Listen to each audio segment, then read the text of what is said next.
Today is Indigo's 3rd anniversary. This is not an album review, rather, I'm reflecting on the album. Revisiting Indigo, it's a little bit of a strange experience, especially because of, in the light of RPWP. And let me explain why. When Indigo came out, Namjoon was still here. He hadn't gone to the military, and he had the time to promote the album. Then he went to the military, and on the military, RPWP came out.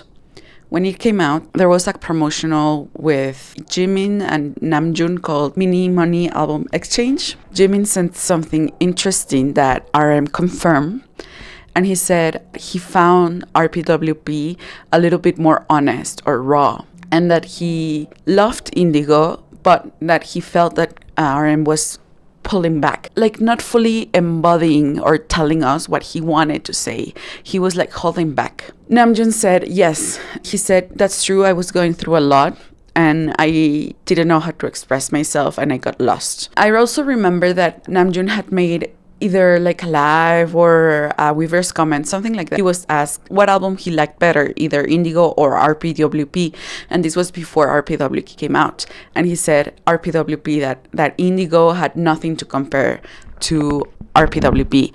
And at the time I really was flabbergasted because I loved Indigo. Indigo is such a good album. It's such a good album. But having said that, once RPWP came out, I understood what he meant. I do feel there's a certain cautiousness, or I don't know how to say this word in English, but recelo or wariness to share Namjoon's true deep feelings. When thinking of the album and how the album was constructed and the references that Namjoon makes, Namjoon is very adamant in saying that this album was inspired in part by Yun Hyong Keun, a modern Korean artist that specializes in abstract expressionism, but more specifically a monochromatic variant. If you look at the promotions of Indigo, RM tells you that he purposely chose the blue color and the artworks that were from June that does not represent the height of the artists.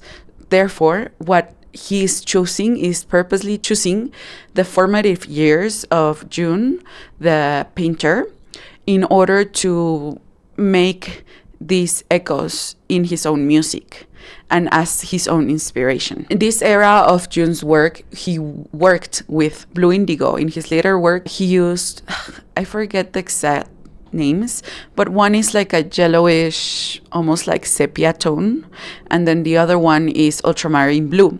And so when he juxtaposes both colors, it creates black. And that's the characteristic monochromatic look of June's artworks. When talking about Indigo, his inspiration is this emblematic Korean artist, but he's not using the artist at the height of his artistic recognition. Rather, he's choosing to inspire himself, his beginnings in the era where he was learning.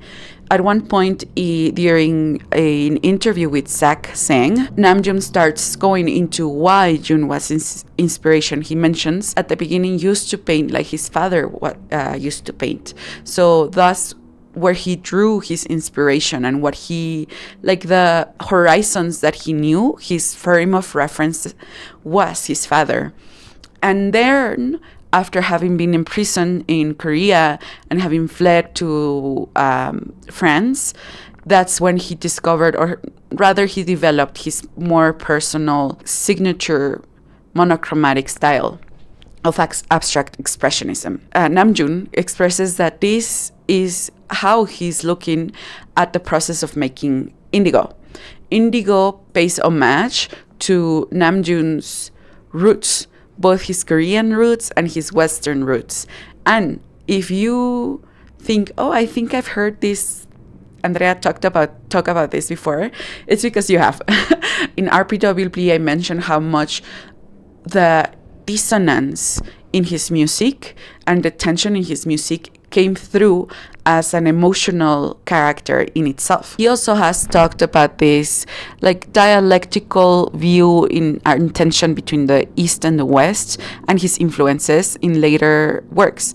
Most recently, his announcement for the SF MoMA Museum, where he will be presenting his artworks, or like a collection of the artworks he has archived through a conversation with the own archives of SF MoMA. Looking at Indigo in this light makes so much sense, because you are able to start looking at what would be one of my favorite works of the decade, which is RPWP, and you can start seeing the seedlings, or this how he's sowing the seeds for this genre of music that is Namjoon's, his own identity. I thought it was also curious because if you know abstract expressionism, what they wanted to express was like art could also express something that's not like physically in the world, rather your own emotions. And how you would do it is through these abstractions of the figures, of geometry, and playing with color and the depths of color. Depending on which artist you look at, they play with different things. And in this case, Jun played with the yellow and the blue, juxtaposing it through the earth and heaven, and how he wanted to look into like that limit, that frontier in which those two met. In abstract expressionism, even though there is a lot of geometry, a lot of playing with color, and formally and technically knowing how to apply color and how color comes out and reflects to the eye itself, if you only look at the formal aspect of the artwork, you're missing the whole narrative and expressionist part of these artworks. You're missing what the artwork itself is trying to say. And yet, when I look at Indigo, I do see this childlike exploration of the form. As we come to see in RPWP, he fully gives into the genre blending and the living in this in-between. RPWP is neither hip-hop, nor is it soul, nor is it jazz, nor is it, another thing. It's all of them. It's genre bending. But in Indigo, you start seeing like the seedlings of that, and how he is planting that exploration of the genreless song through Indigo. But he's not there yet, meaning all of the songs in Indigo have different genres. However, none of the songs are like, he doesn't repeat one genre throughout the album. He starts with neo soul, using talk about how amazing it is that he got Erykah Badu to be on this album, on this specific song. It was just meant to be. She's a queen of neo soul. She had to be there. She was Namjoon's own exploration, his beginnings, where he's like drawing from. And so as we go through the album, we change from genre to genre, but no song in itself is genre-less or genre bending.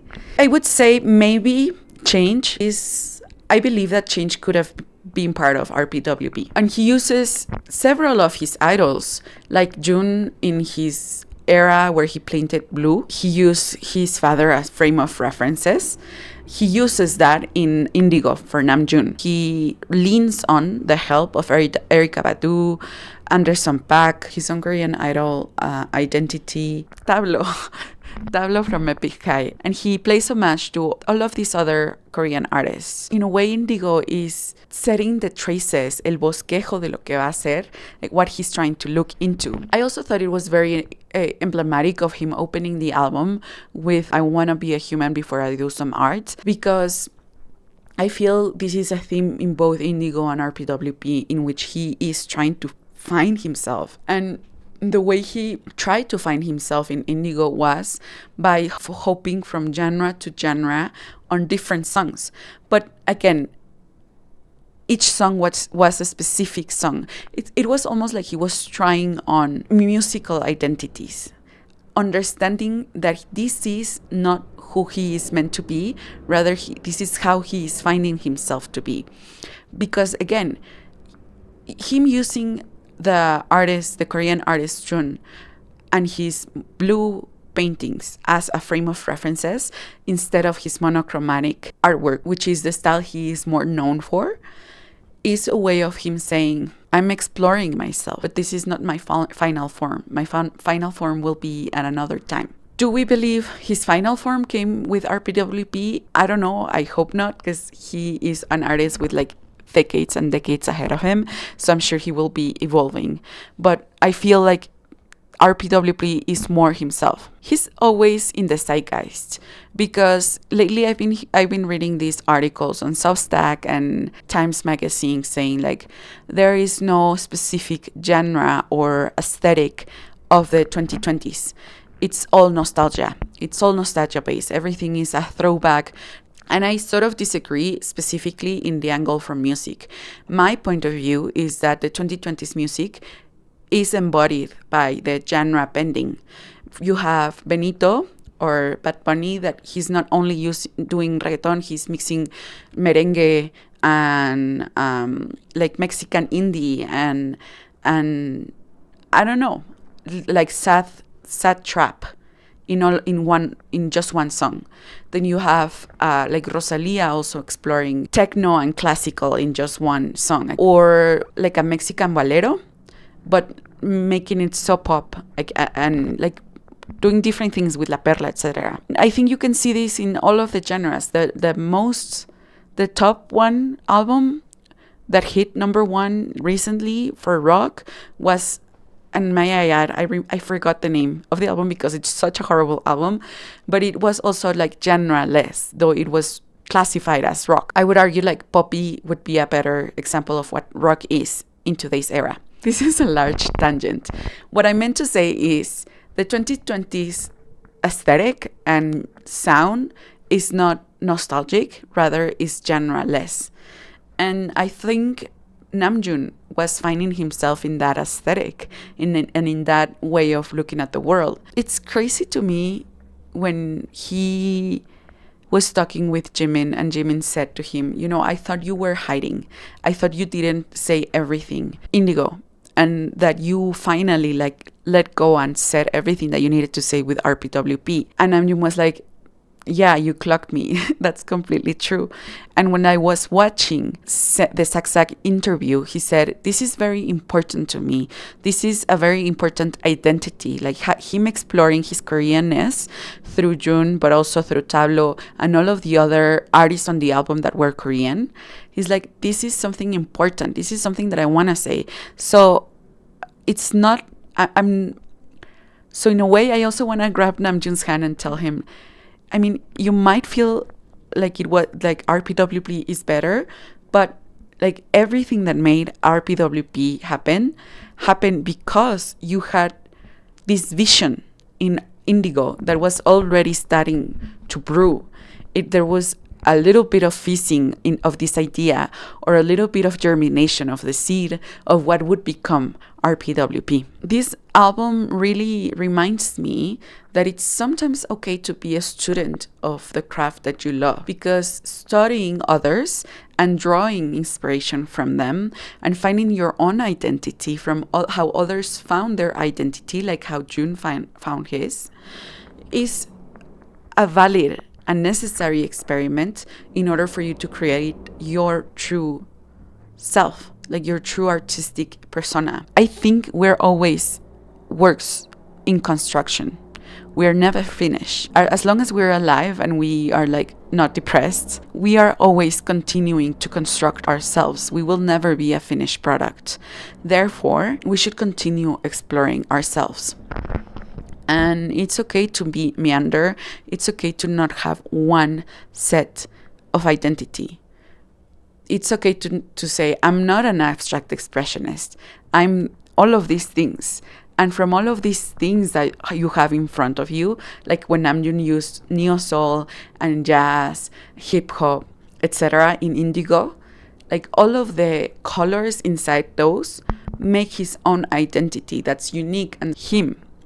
And so I perceive that Namjoon will continue like searching from, like, to find himself, probably like even in his late 60s and 70s, because he will feel like he's never finished to be reinterpreting himself. And I think that's a good thing. I hope he sees that as something good and not something bad. He's discovering himself, and we are, as long as we're breathing human beings, we will continue to discover ourselves. I had other thoughts that I wanted to mention, specifically with All Day and the very controversial now line with All Day about the algorithms and AIs, and how Namjoon has been more in contact, or like more open to AI. To be honest, I'm not in the mood. I love this album. It would be interesting to see how artists change their minds, or how we interpret, how even the public reinterprets artists' words that are not really there, or we don't really, like, we give it our own meaning. I don't have the energy to do that. I just want to think of how beautiful this album is, how much I enjoy it, how much it was necessary for it to happen the way it happened, how I'm glad that he did this album and then he decided to stay back, not go immediately to the military so that he could make RPWP. It's going to be Taehyun's and Seokjin's birthday soon. The end of the year is coming, and next year we're gonna have a full OT7 BTS comeback, so I'm excited about that. Those are my very disorganized thoughts about Indigo. Please stream and send all of your love and care and support to Namjoon and the 7 members. So yeah, and I also wanted to it's not like he's gonna see this, but either way, I want to say thank you, Namjoon, for all of the Yoongi pics, because as someone who like really loves Yoongi, it's so painful not to see him, but I know that he's in good hands, and I know that he's happy, and I respect his privacy. Either way, I am very grateful for all of the little things that Namjoon is sharing with us, because it seems like we're in a group chat, and he's just like keeping us up to date, like a good leader. Anyways, thank you for watching. Please be excellent to one another. Send love to BTS. Bye.